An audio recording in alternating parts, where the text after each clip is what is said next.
জি কলিম ভাই, আসসালামু আলাইকুম। ওয়ালাইকুম আসসালাম, ভালো আছেন? হয় ভাই, ভাই। তোমার তো আজকাল খুব ব্যস্ত দেখা যায় যে হ্যাঁ, হ্যাঁ। গরু দুইটার নিচে দেখছি, একটা লাল একটা কালা। হুম।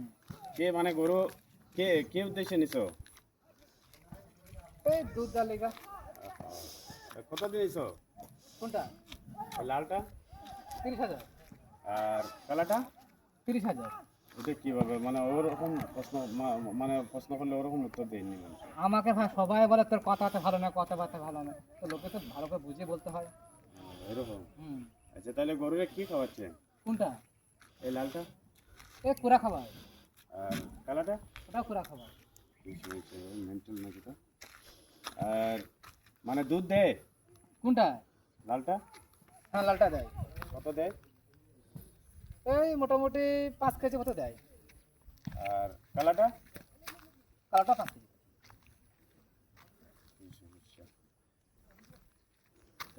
আর আর খবর সবর? আশা কর ভালো। আর গাইর বাছুর দিছে না কি কোনটা? আপনার লালটা? আর লালটা বাছুর দিয়েছে, একটা আছে। ও মেয়ে গরু হয়েছে, একটা বাছুর হয়েছে। আর কালাটা? কালোটা মেয়ে বাছুর হয়েছে। এটা তো একসাথে বলতে পারেন, এগুলা কি আপনি? ওই যে মানুষকে তো বুঝিয়ে বলতে হবে না দাদা। ঠিক আছে ভাই, ঠিক আছে, তোমার লাগে হ্যাঁ। মাথিয়া আমার কোনো ঠিক আছে ভাই, আসি। হ্যাঁ, আমার ঠিক আছে, গরু। তো অন্য মানুষের মাথা খাইও, আমার কিড়মিড়ি দিও না। না ভাই, ঠিক আছে।